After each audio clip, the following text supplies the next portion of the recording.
Bonjour à tous. Donc moi, effectivement, je suis Étienne Daguindo, je suis hématologue au CHU de Besançon. C'est à peu près à 250 km d'ici, pour situer. Et je voudrais commencer par remercier l'AIH de m'avoir invité. Ça me fait vraiment plaisir d'être ici. La dernière fois que je suis venu à l'AIH, ça remonte à longtemps.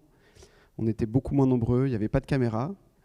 On pouvait dire plus de bêtises, mais donc voilà, je trouve que ce que vous avez fait de l'AIH, c'est très beau. Félicitations pour ça. Et moi, je suis là pour vous parler de la physiopathologie de la GVH. Alors, c'est un exercice qui est un peu difficile. J'ai une demi-heure. C'est difficile en une demi-heure. C'est tout aussi difficile en 1 heure ou en 2 heures. Hein. C'est quelque chose d'assez complexe. Alors, le parti pris ici, c'est de parler de ce qu'on sait rapidement, de parler des mises à jour, des nouveautés. Les diapos que je présente ici, c'est des diapos qui sont une revue de l'actualité de la physiopathologie de la GVH et qui sont donc ma vision des choses. Les greffes allogéniques, elles sont réalisées depuis les années 60. Bruno va vous en parler. Et très vite, on a constaté qu'il y avait un problème dans ces allogreffes qui était la maladie du greffon contre l'autre. Et M. Billingham a dicté les bases de la physiopathologie de la GVH, si on peut dire. En tout cas, c'est comme ça que j'ai introduit le sujet. Mais en 66, donc quelques années après la constatation de la GVH, il a dicté un postulat, c'est-à-dire les situations, les caractéristiques nécessaires à la survenue d'une GVH. Ce postulat est toujours vrai aujourd'hui, nécessaire. Il faut un donneur et un receveur. Et puis, dans ce postulat, il faut que le greffon contienne des cellules immunocompétentes, que le receveur exprime des antigènes majeurs ou mineurs qui soient absents chez le donneur, donc qui est quelque part une incompatibilité HLA mineur ou majeur, pardon, et que je fais ça, je ne sais pas si c'est une bonne idée. Ah, ok, peut-être ça. Ou non. Voilà, là on est bon. Et que le receveur soit incapable de rejeter le greffon. Donc ça, c'est les conditions pour qu'une GVH survienne. Alors c'est ce qui se passe en allogreffe, mais finalement c'est ce qui peut aussi se passer dans la situation d'une greffe d'organes solides, si l'organe solide contient des cellules immunocompétentes, si le receveur est très lourdement immunodéprimé. Bon, c'est pas toujours le cas, mais ça peut arriver. Ça peut arriver aussi dans le contexte de transfusion malencontreuse, où le receveur de la transfusion de produits sanguins est très lourdement immunodéprimé, par exemple, et qu'il reçoit un produit sanguin labile qui contienne une cellule immunocompétente, ce qui est rarissime, mais ça existe. En tout cas, ça, c'est peut-être comme ça disons, c'est la base de la physiopathologie de la GVH, jusqu'à arriver à des choses que vous connaissez certainement, qui est donc la description de la physiopathologie de la GVH telle qu'elle a été dictée par Ferrara et adaptée par Gérard Saucier et Bruce Blazar en 2009, qui est cette boucle-là, et qui propose donc cette physiopathologie, et ces concepts-là sont basés quasiment exclusivement sur des modèles murins qui ont permis d'aboutir à ces explications-là. Et donc le concept, c'est que le conditionnement pré-greffe, qui est indispensable à la prise de greffe, le conditionnement pré-greffe génère des lésions, ou du moins un signal danger. Je vais revenir dessus assez lourdement parce que c'est ce qui m'intéresse et ce que je maîtrise peut-être un peu le plus, mais le conditionnement va générer des signaux de danger dans des tissus cibles, en particulier la peau et le tube digestif. Et ces signaux de danger vont être responsables de l'amorce de la réponse immune. C'est la première étape. Cette amorce de la réponse immune, donc l'émission de signaux de danger, va permettre d'activer les cellules présentatrices d'antigènes du receveur qui vont ensuite interagir avec les lymphocytes T alloréactifs, les lymphocytes T qui sont contenus dans le greffon, essentiellement des lymphocytes T naïfs, mais pas que. Troisième étape, c'est l'expansion de ces lymphocytes T activés, en tout cas qui ont été en contact avec des cellules présentatrices d'antigènes. Expansion, différenciation des lymphocytes T, donc différenciation vers des lymphocytes T cytotoxiques. Ils vont migrer dans les organes, c'est une phase de migration, ça définit une des étapes. Et enfin, la dernière étape, c'est celle qui a une traduction clinique, c'est la destruction des cellules cibles dans les tissus. Et c'est la dernière phase. Alors, on distingue différentes étapes parce que c'est différentes cibles thérapeutiques. Hein. Quand on comprend la physiopathologie, ça amène à développer des approches thérapeutiques pour prévenir ou traiter chacune de ces étapes, pour bloquer une de ces étapes. On va parler de l'amorce de la réponse immune. Alors, je reviens sur quelque chose qui est fondamental, c'est le modèle du danger. Vous avez fait de l'immunologie. Le modèle du danger, c'est un modèle immunologique qui a été développé par Paul Metzinger donc dans les années 90, 12, 14, je ne sais plus exactement, et qui a révolutionné un peu l'immunologie, et qui explique qu'un lymphocyte T, il ne s'active pas seulement quand il rencontre le soi, le non-soi, mais il s'active, un lymphocyte T, donc il s'active quand il est soumis à plusieurs signaux qui sont fondamentaux pour son activation. Le premier signal, c'est l'engagement du TCR avec un peptide apprêté par une molécule du CMH, donc la connexion entre un TCR et le CMH qui présente un peptide. Ça, c'est le signal 1 indispensable à l'activation lymphocytaire. Ce signal seul, il ne sert à rien. S'il n'y a pas d'autres signaux, s'il n'y a pas les signaux 2 et 3 que je vais développer, le lymphocyte T reste énergique. Le deuxième signal indispensable, c'est l'association donc non spécifique, cette fois-ci, l'activation de molécules de co-stimulation avec leurs ligands, les ligands qui sont portés par les cellules présentatrices d'antigènes. Et puis le signal 3, c'est un signal important aussi pour l'activation, la prolifération et la différenciation lymphocytaire, qui est un signal autocrine et paracrine lié à la stimulation ou l'activation des récepteurs des cytokines du lymphocyte T.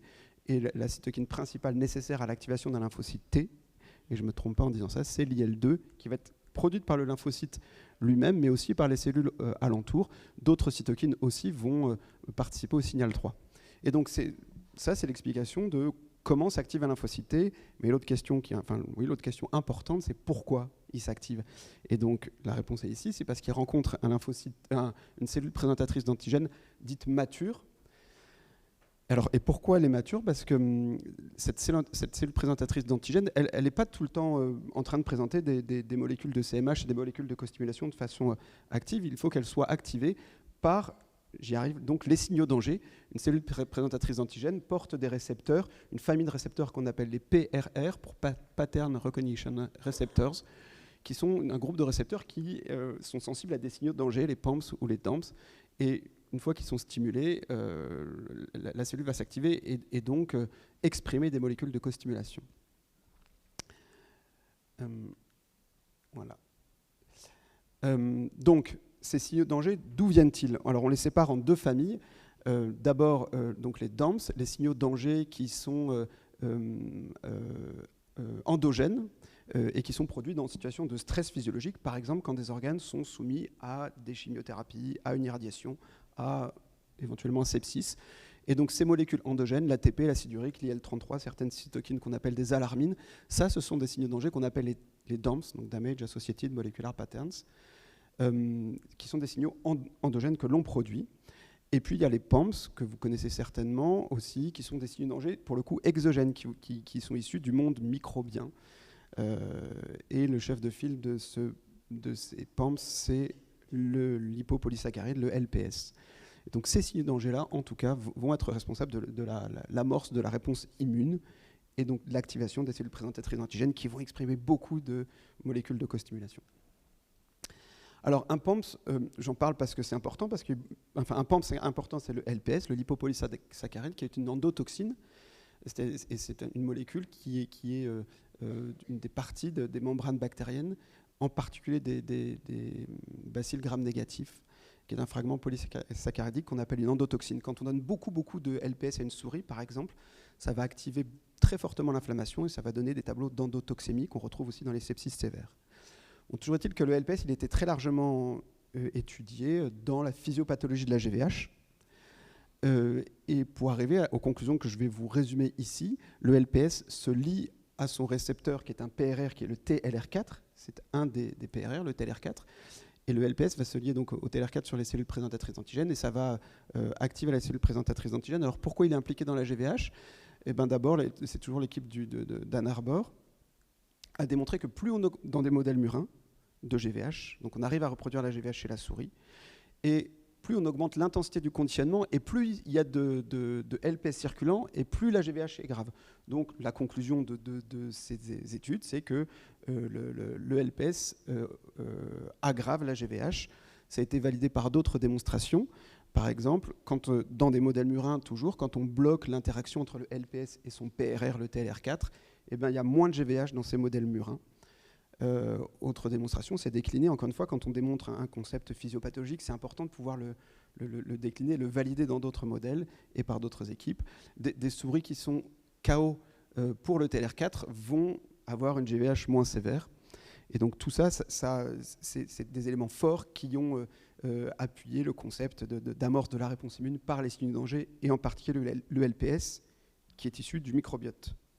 C'était validé aussi par le fait que, je n'ai pas la diapo ici, mais des souris qui sont stériles, qui n'ont pas de microbiote, on arrive à avoir des méthodes pas de culture de souris, mais d'élevage de souris strictement stériles, c'est compliqué. Ces souris stériles ne font pas de GVH. L'explication, c'est qu'il n'y a pas de signe de danger chez ces souris-là, en tout cas pas de PANS. Bon, donc j'avance sur les données. Autre chose, et c'est l'occasion de parler des travaux du laboratoire, c'est bref, mais ce qu'on a démontré par exemple dans l'unité de recherche à laquelle je suis associé, c'est que le HDL, qui est une lipopolyprotéine, est capable, en dehors de son rôle que vous connaissez tous, de capter le cholestérol, de le transporter pour l'éliminer, est capable aussi de capter le LPS, de détoxifier, enfin en tout cas de capter le LPS et de diminuer son activité endotoxinique. Du moins c'est une hypothèse qu'on a construite et qu'on a validée dans des modèles expérimentaux. Donc le HDL neutralise un peu la GVH et réduit sa sévérité. On a breveté cette idée, je ne sais pas ce qu'on va en faire. Et puis quelque chose de très intéressant avec des publications qui sont brillantes, c'est le lien que, et ça me permet d'enchaîner, le lien qu'a le LPS, donc non pas avec son PRR, mais le LPS intracellulaire va se lier à une enzyme qui est l'enzyme de la caspase 11, et les caspases en général, du moins la caspase 11 et la caspase 1, chez la souris, sont des enzymes, lorsqu'elles sont activées, qui vont être responsables des phénomènes de pyroptose, c'est-à-dire de mort cellulaire inflammatoire, associé à la production d'IL-1β, qui est une cytokine pro-inflammatoire.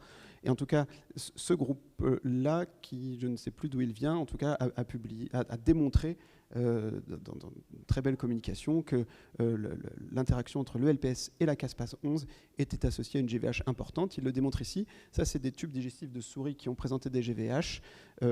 Et c'est de la bioluminescence avec des lymphocytes actifs bioluminescents qui sont extrêmement présents en situation de GVH. Et quand la souris est KO pour la protéine qui lie la caspase 11 et le LPS, donc quand il n'y a pas d'activation de la caspase 11, il n'y a pas de GVH, pas d'activation des lymphocytes dans le tube digestif, et des GVH qui sont beaucoup moins sévères. Et c'est démontré ici dans ces graphiques de survie de souris, KO pour la caspase 11, en tout cas, elles ont des survies qui sont beaucoup moins importantes. Ce qu'on revoit ici,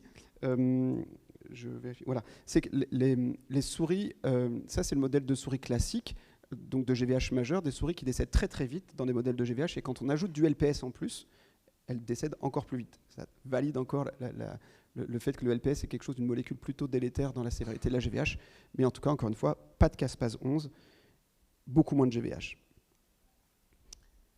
Une autre notion qui est importante, là j'ai montré l'activation des cellules présentatrices d'antigènes, c'est le concept d'inflammasome. Il est important dans la physiopathologie de la GVH. L'inflammasome, c'est un complexe protéique qui est dans les cellules et qui, lorsqu'il est activé par certains signes de danger, comme l'ATP par exemple, des signes de danger endogènes, va être responsable, enfin va activer la caspase 1 ou 11 pour amener au phénomène de pyroptose, de mort cellulaire inflammatoire, et la libération d'IL-1β qui va générer de l'inflammation et qui témoigne de la pyroptose.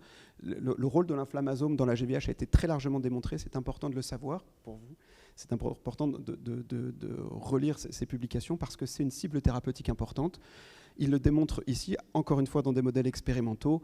Là, c'est la production d'IL-1β. En d'autres termes, l'activation de l'inflammasome et de la caspase 1.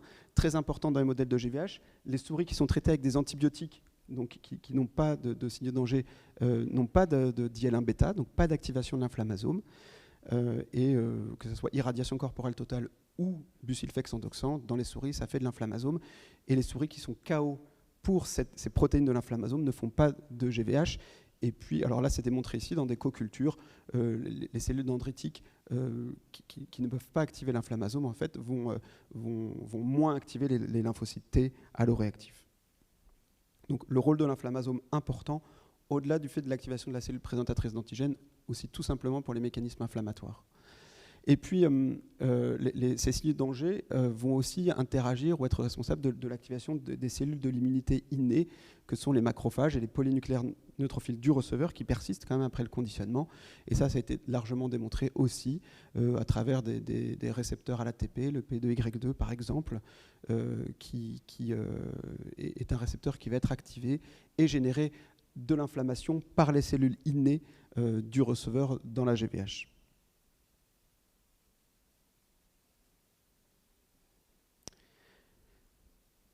Je vous parle de l'amorce de la réponse immune. Et, vous savez qu'il y a une balance à cette réponse immune, qui est une réponse plutôt régulatrice ou anti-inflammatoire, portée par les lymphocytes T régulateurs, je viendrai tout à l'heure, mais il y a des cellules myéloïdes qui, elles aussi, ont des propriétés immunosuppressives. Il y a des cellules myéloïdes qui freinent l'activation des décès et qui freinent les mécanismes inflammatoires. Ces cellules immunes, elles sont connues sous le nom de MDSC, Myeloid Derived Suppressive Cells. Ces cellules-là, elles ont un rôle important dans la GVH, mais plutôt dans le contrôle de la GVH. Pour éviter la GVH, ça a été démontré par l'équipe de Marie-Thérèse Rubio et Maud Daveny à Nancy, par exemple, mais pas seulement. D'autres groupes aussi aux États-Unis ont démontré le rôle important de ces cellules myéloïdes suppressives pour limiter la GVH. Donc il y a encore beaucoup de travaux sur ces cellules-là qui sont impliquées dans la physiopathologie, parce qu'à chaque fois, quand on vous l'explique, la physiopathologie, enfin telle que moi on me l'a expliqué il y a quelques années, on expliquait surtout les mécanismes d'inflammation, on ne parlait pas de la contrepartie qui était la régulation de l'inflammation.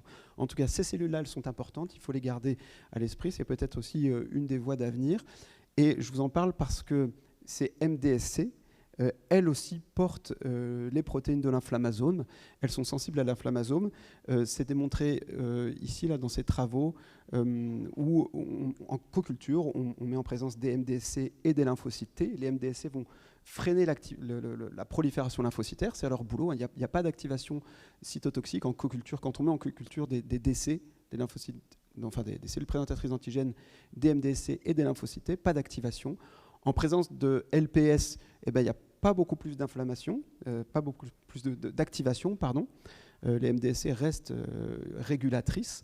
En revanche, quand ces MDSC sont soumises à de l'ATP, un signal danger endogène, leurs propriétés suppressives disparaissent. On voit que les lymphocytes T prolifèrent très fortement dès lors que les MDSC sont exposés à l'ATP. L'ATP qui est un signal danger endogène, et l'ATP qui est l'activateur de l'inflammasome. Il démontre dans ces mêmes travaux effectivement que ces MDSC sont sensibles à l'inflammasome. Quand elles sont en présence d'ATP, elles vont produire beaucoup d'IL-1 bêta. C'est le témoignage de l'activation de l'inflammasome.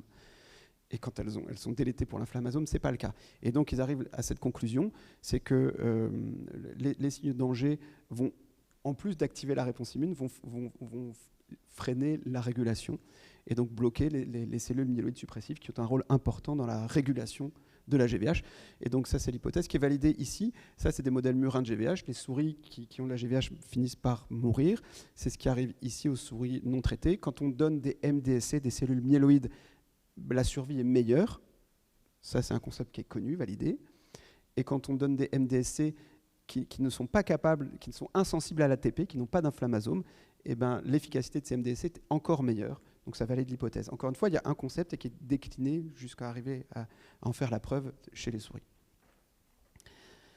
Donc on parle de la GVH, de l'activation des cellules dendritiques, donc c'est le présentatrice d'antigènes professionnels, des cellules de l'immunité innée.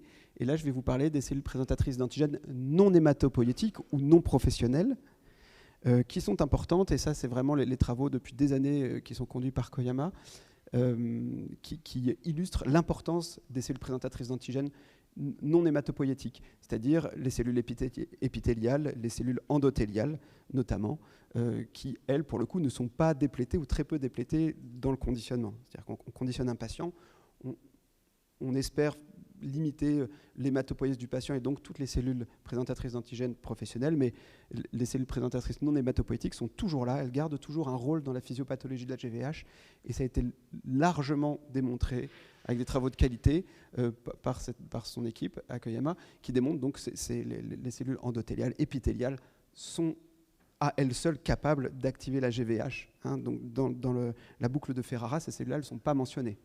Donc gardez ça à l'esprit. Et puis ces cellules présentatrices d'antigènes, elles vont s'activer et c'est ce qui est démontré très récemment, super beau papier aussi, elle s'active en présence du microbiote. Chez des souris sans microbiote, il n'y a pas d'activation de ces CPA.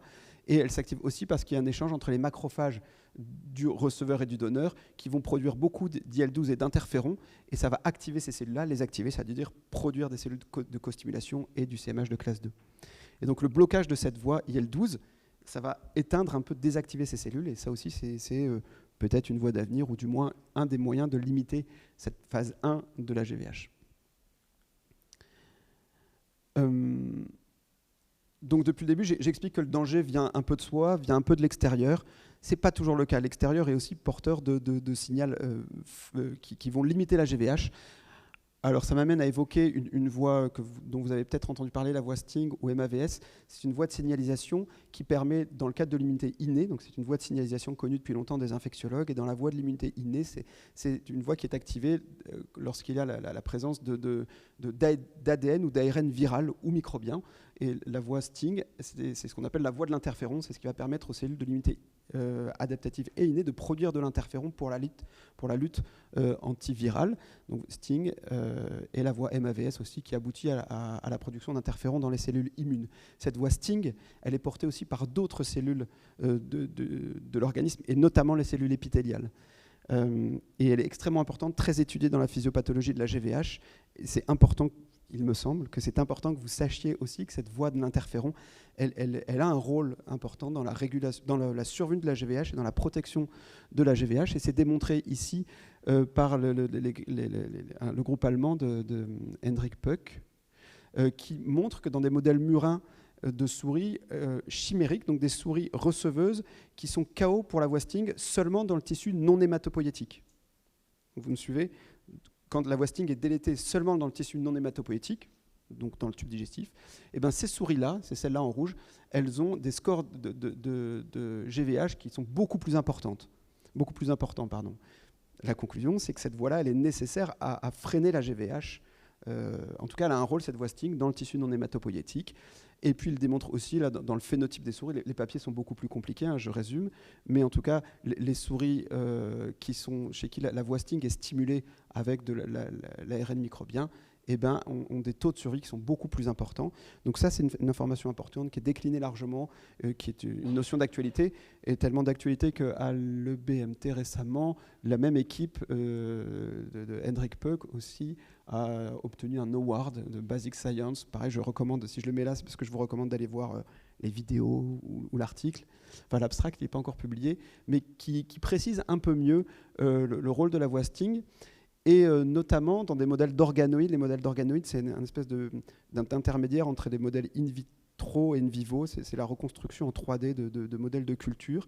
Ils arrivent à recréer des épithéliums, une interaction entre des cellules immunes, l'épithélium et le microbiote.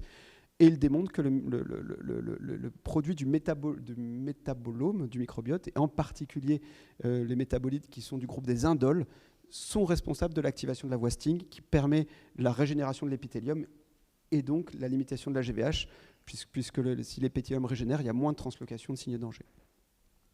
Et ça, c'est grâce à la voie Sting, c'est important. Alors en soi, ce n'est pas important si je vous le dis, mais ça ouvre à des voies thérapeutiques ou préventives.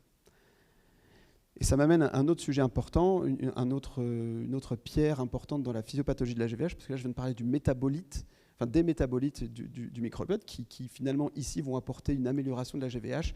Et puis l'équipe de Pavan Reddy aussi a démontré, Nature Immunologie, très beau papier, j'imagine que vous l'avez déjà étudié en bibliographie peut-être, je ne sais pas, mais en tout cas qui démontre alors il y a une démonstration qui est assez longue et que je résume ici avec un seul graphique, hein, c'est certainement pas suffisant, mais qui amène la preuve que le butyrate, qui est un produit du métabolite d'une certaine classe de bactéries qui sont les Clostridia, le butyrate, quand il est apporté chez les souris en GVH, permet de réduire la sévérité de la GVH.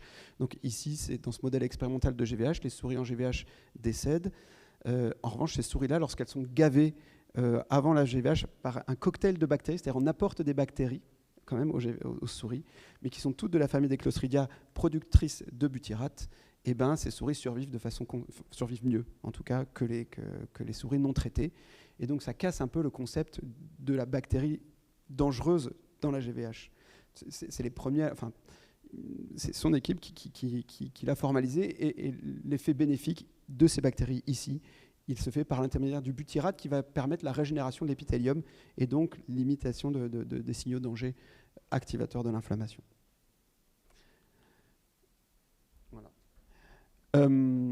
Et après l'amorce de la réponse immunitaire, il y a l'activation des lymphocytes T allogéniques. Et souvenez-vous, l'activation, donc elle se fait par l'interaction du CMH avec du TCR avec le CMH, ok. Et je vous ai parlé aussi du second signal indispensable, qui est les signaux de co-stimulation.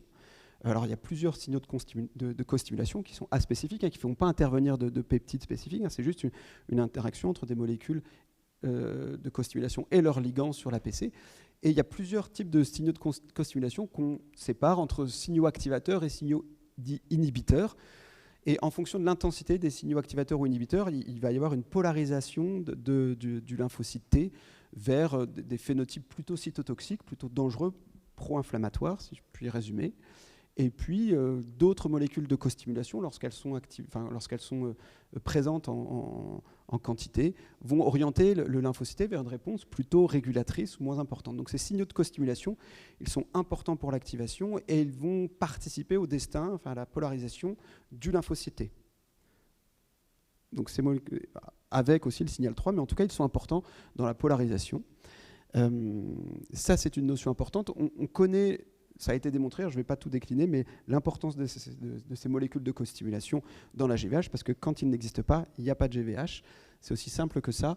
Alors l'actualité ou les choses un peu innovantes, c'est notamment quelque chose qui est des beaux travaux de David Michonneau, quand il était à l'Institut Pasteur, qui montrait par exemple que, vous savez, la GVH, quand on parle de la GVH, on parle de phénomène général. Mais en fait, il démontre, lui, que l'expression des molécules de co-stimulation dans des mécanismes, dans la GVH, dans les modèles murins de GVH, les molécules de co-stimulation ont une ségrégation anatomique. Ils ne sont pas exprimés de la même manière dans tous les organes. Donc c'est pour ça, c'est une des hypothèses qui explique pourquoi la GVH, elle survient dans un organe et pas dans un autre. Ou pourquoi il y a une rechute dans un organe et pas dans un autre, parce que cette polarisation, l'activation lymphocytaire n'est pas la même dans tous les organes, en tout cas. C'est ce qu'il démontre. Il démontre que la co-stimulation est différente en fonction des organes. Là, l'image que je montre ici, c'est par exemple l'expression de PDL1 dans des modèles murins de GVH, qui sont des modèles d'activation de GVH quand il y a un sex mismatch. Et ces molécules de co-stimulation, elles sont différentes dans les ganglions par rapport au foie, par exemple. Et dans ces souris-là, la GVH est plus importante dans le tube digestif et la peau que dans le foie. Et ce concept-là de différence d'expression des molécules de co-stimulation est importante à la fois pour comprendre la GVH, et le fait qu'elle apparaisse dans des sites anatomiques parfois différents, pourquoi un endroit et pas dans l'autre. Et encore aussi, il explique très bien que ça peut expliquer aussi pourquoi il y a de la rechute dans certains endroits. Quand PDL1 est très très activé dans les ganglions, ça va éteindre la réponse allogénique antitumorale et ça peut expliquer aussi la rechute. Mais ce n'est pas le sujet. Donc voilà, ségrégation anatomique de l'expression des molécules de co-stimulation, notion importante. Je reviens à l'expression des molécules de co-stimulation inhibitrices. Le corollaire clinique, c'est la démonstration dans les séries rétrospectives. Tout le monde s'accorde à dire que les patients allogreffés et qui sont imprégnés ou qui ont reçu en tout cas des inhibiteurs de checkpoint, des inhibiteurs de l'interaction PD1-PDL1, ces patients-là sont des patients qui ont tendance à mourir plus de GVH. Dans cette revue de littérature, il y a quand même 28% des décès qui sont liés à la GVH et c'est pas ce qui arrive. Il n'y a pas autant de décès liés à la GVH dans les séries rétrospectives. Et l'explication, c'est justement qu'il y a une inhibition de la co-stimulation inhibitrice et donc une activation de l'alloréactivité et de la GVH et donc des décès liés à la GVH plus importants. En tout cas, ce papier-là, oups, je fais une bêtise, ce papier-là, il est, je vais y arriver, il est,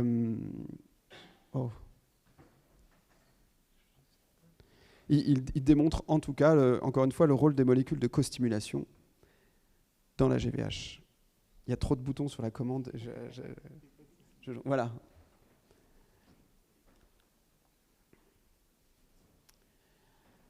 Et alors, je suis là pour vous parler de physiopathologie, mais forcément, je bouge un peu sur le domaine des traitements. Mais les deux sont liés, forcément. Puisque les molécules de co-stimulation ont un rôle important dans l'activation de l'alloréactivité, évidemment, les équipes scientifiques, médicales développent des approches thérapeutiques pour bloquer ces signaux de costimulation. Et donc là, c'est une revue de ce qui est fait. Et notamment, les Américains ont beaucoup travaillent toujours beaucoup sur l'utilisation de l'abatacept. C'est une protéine qui bloque l'interaction de CTLA4 et du CD86. Et ils évaluent l'abatacept dans des approches de prophylaxie de GVH chez l'homme. Ils ont des résultats qui sont assez intéressants. Alors, c'est des patients qui n'ont pas d'autres prophylaxies, c'est un peu surprenant. C'est abatacept. Alors, c'est abatacept, je ne sais plus quel est le bras comparateur, mais en tout cas, dans leur essai de phase 2, chez l'homme, ils arrivent à réduire de façon significative l'incidence de GVH de grade 2 à 4 seulement en utilisant en bloquant l'interaction des molécules de costimulation activatrices. C'est intéressant. Et puis, donc, il y en a d'autres qui étudient différents types de costimulation, soit chez des donneurs, chez des patients, donc ça c'est des essais de phase 1, soit chez l'humain, ou bien chez des primates, chez qui on génère de la GVH. Et donc, peut-être que ce sera les approches de prophylaxie de GVH que vous utiliserez dans 5 ou 10 ans, et qui permettront d'éviter d'utiliser d'autres anticalcinurines qu'on utilise aujourd'hui, qui sont associés à une toxicité certaine. Bon. Alors, un peu plus périlleux, je suis obligé de vous parler de la voie Notch. Je dis périlleux parce que c'est difficile d'en parler de la voie Notch, c'est quelque chose d'assez mystérieux. J'ai qu'une seule diapo, mais encore une fois, si vous devez retenir des choses de la physiopathologie de la GVH, cette voie de signalisation est importante à mon sens. La voie Notch est une voie de signalisation cellulaire qui est très très conservée chez les espèces, chez les métazoaires, c'est comme ça qu'on dit, les espèces polycellulaires, qu'on retrouve en tout cas dans toutes les espèces animales, et qui est connue depuis longtemps par les embryologistes. Elle permet, dans son activation, la différenciation de lignées des cellules. C'est comme ça qu'on connaît la voie Notch, c'est-à-dire son activation dans l'embryogenèse, dans le développement, permet l'orientation de lignées des cellules. C'est comme ça qu'on la connaît. Vous la connaissez aussi certainement parce que la voie Notch, elle est mutée dans les leucémies aiguës lymphoblastiques. Et cette voie Notch, elle a un rôle important aussi dans la différenciation lymphocytaire. Donc elle est connue pour ça. Et le groupe d'Ivan Maillard travaille aux États-Unis, a démontré, et il n'arrête pas de le démontrer, que cette voie Notch, elle a un rôle important dans la GVH. Donc la voie Notch, je considère cette voie comme une voie de costimulation parce que les lymphocytes ont le récepteur Notch à sa cellule, à sa surface, et elle interagit soit avec des cellules hématopoïétiques, soit avec des cellules de la matrice, ou comme des fibroblastes par exemple. Et l'activation de cette voie Notch, lorsqu'elle est inhibée dans les modèles murins de GVH, mais aussi dans des phases 1, permet de réduire très significativement la survenue d'une GVH. Et c'est démontré encore une fois là en 2018, mais ça fait une dizaine d'années qu'il a amené la preuve du concept de l'implication de cette voie de signalisation dans la GVH. Et donc, souvenez-vous, donc le signal 1, 2, 3, le signal 3, c'est le signal cytokinique. Le lymphocyte activé va être soumis à un environnement cytokinique qui va lui aussi participer à la polarisation du lymphocyte. Et les lymphocytes, en fonction de l'environnement cytokinique, va devenir un lymphocyte plutôt Th1, plutôt pro-inflammatoire, où il va construire une réponse humorale ou T-régulatrice.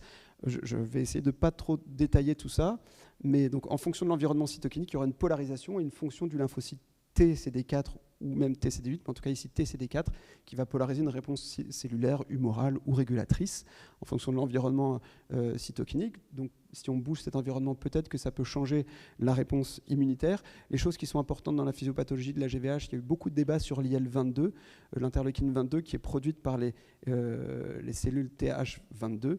Il y a des équipes qui ont démontré que l'interleukine 22, quand elle était présente dans les lymphocytes, aggravait la GVH, puis d'autres qui disaient, notamment à Besançon, disaient non, l'IL-22 c'est plutôt bon.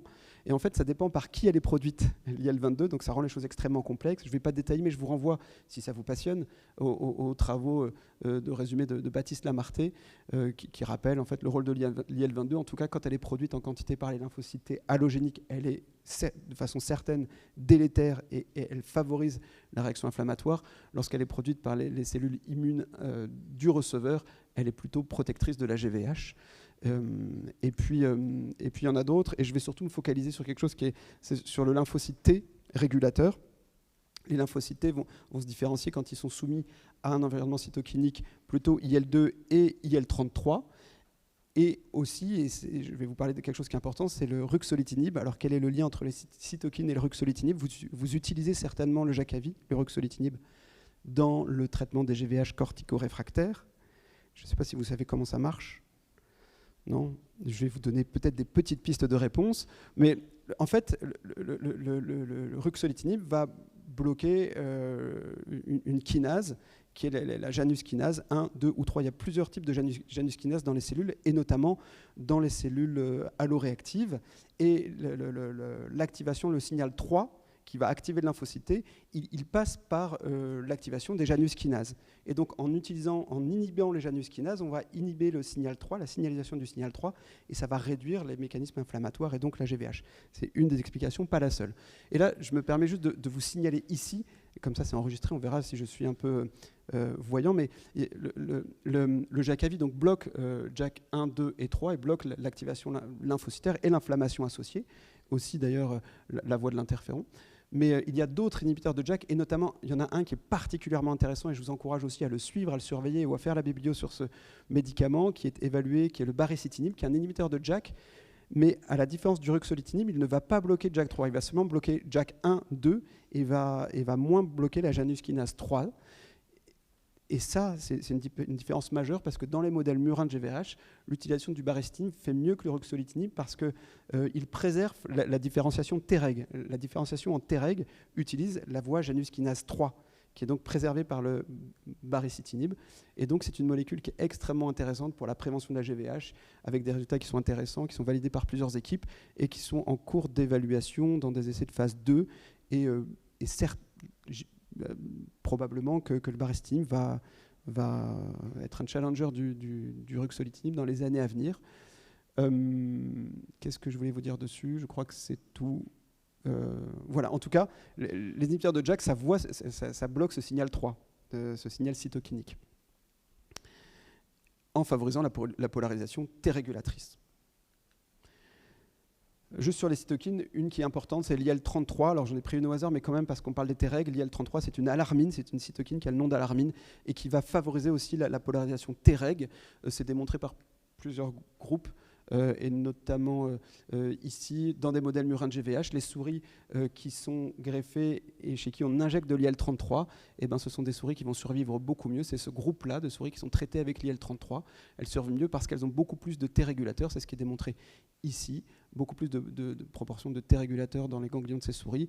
Et puis, je passe un peu vite, mais le groupe aussi de Sophie Pak-Chesny qui démontre qu'on peut proposer des thérapies cellulaires en traitant les souris avec des lymphocytes T-régulateurs qui sont cultivés en milieu IL-33 et réinjectés aux souris, et ça amène une réduction de sévérité de la GVH qui est significative. Donc IL-33, alarmine importante aussi dans le message. Alors, voilà, le dogme de GVH, vous le connaissez, il y a la boucle de Ferrara, et c'est ça, c'est ce qu'on appelle la voie canonique de la GVH, l'interaction entre des lymphocytes T et des cellules présentatrices d'antigènes du receveur, qui vont activer les lymphocytes T, voilà, avec un effet cytotoxique. Quelque chose d'innovant, c'est quoi l'update aussi en 2020? C'est l'implication, non pas des lymphocytes T allogéniques du donneur, mais des lymphocytes T résidents mémoire. Il y a plusieurs groupes qui démontrent que les lymphocytes T résidents mémoire du receveur ont un rôle aussi dans la survenue d'une GVH. En d'autres termes, il n'y a pas que les lymphocytes T alloréactifs qui font de la GVH, il y a aussi les cellules T du receveur qui ne sont pas détruites par le conditionnement, qui sont les T résidents mémoire, très insensibles aux busulfans, d'oxan, moins aux rayons, mais en tout cas ces cellules-là, les résidents mémoire, qui ont un phénotype très particulier, qui persistent dans les organes, sont capables de produire en situation de sollicitation inflammatoire du GM-CSF, qui vont activer aussi des macrophages, pour le coup du donneur, qui sont des cellules de l'immunité innée, qui vont participer à l'environnement pro-inflammatoire de la GVH. Plusieurs groupes ont démontré donc, le rôle de ces T résidents mémoire. Parfois, on ne comprend pas pourquoi des patients qui ont été greffés il y a longtemps, qui n'ont pas fait de GVH, font des GVH aiguës tardives. Ça arrive. Alors que la prise de greffe est bonne et qu'on pensait que les mécanismes de tolérance étaient établis. Et peut-être ces GVH tardives font intervenir finalement les cellules du receveur. Et en tout cas, ça casse un peu cette voie canonique qui est connue. Ça fait partie des nouveautés. Je ne sais pas comment on peut l'intégrer dans la boucle de Ferrara. mais c'est des choses importantes. J'ai bientôt fini. Juste quelques points importants. Alors, je n'ai pas énormément parlé de microbiote.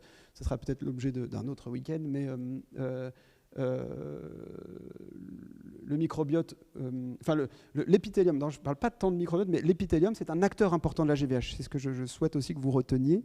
C'est que l'épithélium digestif, c'est lui qui est à l'interface entre les cellules immunes, entre les cellules immunes et le microbiote. L'épithélium va maintenir une diversité microbienne et va éviter la translocation des signes de danger et va éviter aussi la perte de la diversité microbienne. C'est son travail. Et aussi, le microbiote est responsable aussi de l'éducation du système immune vis-à-vis de microbiote. Ce qu'a démontré ce groupe japonais, pareil, des travaux de grande qualité, ce groupe a démontré qu'une des cibles favorites de la GVH dans les modèles murins, c'était les cellules de Paneth. Les cellules de Paneth, ce sont les cellules qu'on retrouve au fond des cryptes et qui vont produire les peptides antimicrobiens qui entretiennent la diversité microbienne. Ce sont les cellules qui sont ici en rouge. Et ce groupe-là démontre, notamment en microscopie confocale, mais avec bien d'autres outils, que ces cellules de Paneth qui sont en vert en microscopie confocale, dans le groupe de souris qui reçoivent un conditionnement, mais sans cellules réactives, ces cellules persistent, mais les souris en GVH, les cellules de Paneth disparaissent. Le corollaire, c'est la perte de production de peptides antimicrobiens. La suite, c'est déséquilibre de la diversité microbienne avec une émergence de E. coli, en tout cas dans ce modèle-là. Et donc une émergence de coli, qui sont d'ailleurs les bactéries qu'on retrouve souvent chez nos patients allogreffés. Et donc, il démontre en tout cas que les cellules de Paneth sont la cible préférentielle de la GVH. Et c'est une des pistes pour expliquer aussi le rôle de l'épithélium dans la survenue de la GVH et inversement. Il y a beaucoup d'autres travaux qui montrent cette perte d'équilibre au sein de ce tissu. Et qui sont extrêmement intéressants. Donc voilà, ça c'est les conséquences de la GVH. En d'autres termes, perte de la diversité microbienne, perte de l'intégrité de l'épithélium, translocation de signes de danger et orientant vers, on revient au début de la boucle. Donc, si je devais revoir la physiopathologie de la GVH en 2022 à l'AIH, et pour faire mieux que la boucle de Ferrara, le dessin que je vous montre, il n'est pas de moi, hein, je vous le dis, mais c'est comme ça que vous pouvez appréhender la GVH avec une vision d'ensemble un peu plus importante. Le conditionnement ou le stress physiologique va créer du dommage, des signaux de danger qui vont perturber l'intégrité de l'épithélium, certainement aussi la diversité du microbiote, que je n'ai pas énormément développé ici, mais vous avez compris son importance malgré tout.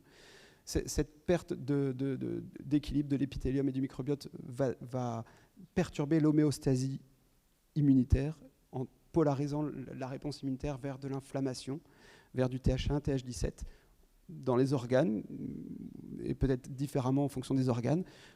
C'est ce qu'on appelle l'alloréactivité, c'est-à-dire l'activation lymphocytaire dirigée contre le receveur. C'est ça l'alloréactivité.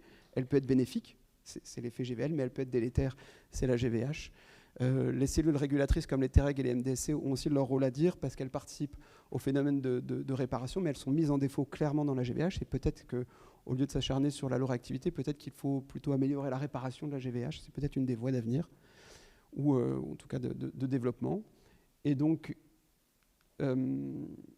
c'est quoi l'avenir? Je viens de vous le dire, peut-être le travail important sur le rôle des cellules régulatrices pour éviter la GVH. Et puis l'avenir, alors je n'ai pas de réponse, mais c'est l'avenir que vous vivez en ce moment et que vous allez vivre, c'est que jusqu'à présent, les cours sur la physiopathologie de la GVH s'appuient, et c'est ce que j'ai fait moi, s'appuient toujours sur des modèles murins, sur ce qu'on a vu chez la souris. Et on va continuer certainement à travailler chez la souris, mais l'avenir, en tout cas, c'est certainement plutôt les approches de omique, que vous connaissez probablement, c'est-à-dire les approches de protéomique, de génomique, de métabolomique, des approches qui permettent, chez l'homme, en prélevant des tissus en faible quantité, d'avoir des paramètres d'analyse génétique, protéique ou de métabolique extrêmement importants, extrêmement divers, et qui mettent en jeu des outils de bioinformatique pour analyser des multitudes de variables sur des petits échantillons et corréler ces variables biologiques avec des données cliniques. Enfin, tout ça, on le fait chez l'homme. Et certainement, c'est avec ces outils-là qu'aujourd'hui, on va avancer sur la la compréhension de la physiopathologie de la GVH chez l'homme, parce que maintenant on connaît bien la GVH chez la souris. Et déjà, il y a déjà beaucoup de papiers qui sont difficiles à comprendre, parce qu'autant pour comprendre les modèles murins, il faut savoir ce que c'est qu'un modèle murin, savoir l'appréhender, le comprendre, l'immunologie. Puis aujourd'hui, il faut savoir lire ces papiers. Ce n'est pas tout à fait facile, mais il y a des données qui sont extrêmement intéressantes, qui surclassent tout ce que j'ai pu vous dire avec des données de Omics, qui sont par exemple ici, et qui certainement vont éclairer encore un peu plus sur la physiopathologie de la GVH. Et je m'arrête ici. Merci.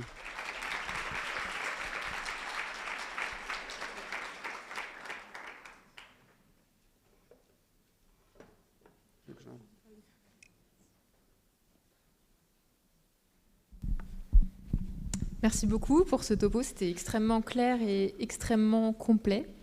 Je ne sais pas s'il y a des questions dans la salle. Peut-être rapidement, parce qu'on est un petit peu en retard. Ah, c'était trop long. C'était complet.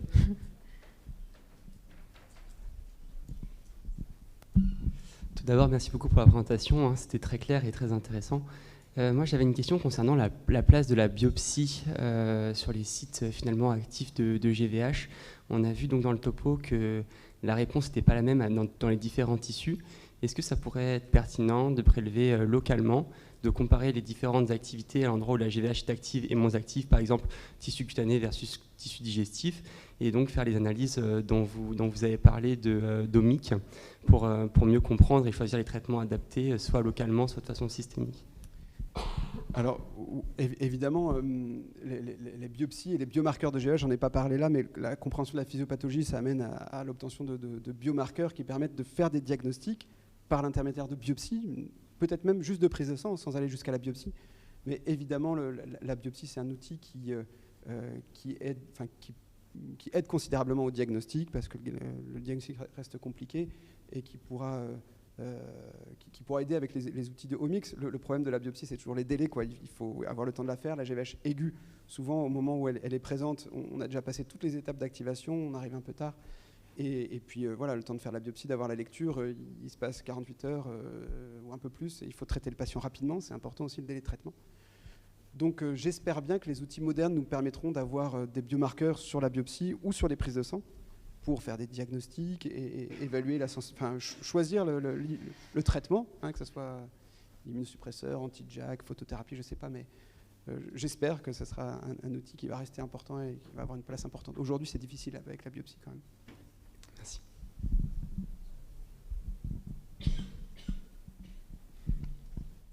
Ouais. Alors oui, merci pour ce topo qui était très intéressant. J'ai une question. On a parlé des inhibiteurs de JAK qui font partie maintenant de la prise en charge. Il y a aussi les inhibiteurs de BTK qui sont rentrés dans la prise en charge. Est-ce qu'on a une idée des mécanismes d'action? Alors, oui, alors les inhibiteurs de BTK, ils sont utilisés dans la GVH chronique essentiellement, et avec des résultats qui sont très encourageants. Et j'ai pas du tout parlé de la GVH chronique ici, et parce que c'est pareil, c'est super complexe. Et alors leur mécanisme d'action, je ne le connais pas, je peux juste te dire que leur efficacité témoigne de la place du lymphocyte B dans la GVH chronique. Voilà. Mais je ne peux pas en dire plus, c'est compliqué d'en dire plus sur les inhibiteurs de BTK. Mais pareil, c'est des outils qui sont intéressants. Merci. Je me posais la question, est-ce que les inhibiteurs de CTLA4, ça a un intérêt en curatif? Est-ce qu'il y a des essais en cours? Alors, il y a eu des essais en cours et qui se sont mal terminés. Il y a eu des essais de phase 1 il y a longtemps qui étaient associés à une mortalité plus importante chez les patients qui étaient traités avec ces inhibiteurs de CTLA4. Donc, en traitement, bof, enfin de ce que je sais. En revanche, encore une fois, quand ils sont bien utilisés, associés à d'autres outils de prévention de GVH, il semblerait qu'ils gardent un intérêt en prévention. Et je peux juste vous encourager, parce que vous aurez peut-être le topo, j'imagine, mais à lire, parce que les références bibliographiques, c'est des gens qui travaillent que là-dessus, quoi. Il n'y a pas une publication, ils en font 5, 6, et il faut les suivre, et ils vous apporteront des meilleures réponses que les miennes. Mais pareil, ils ont des très bons résultats en prévention, en tout cas.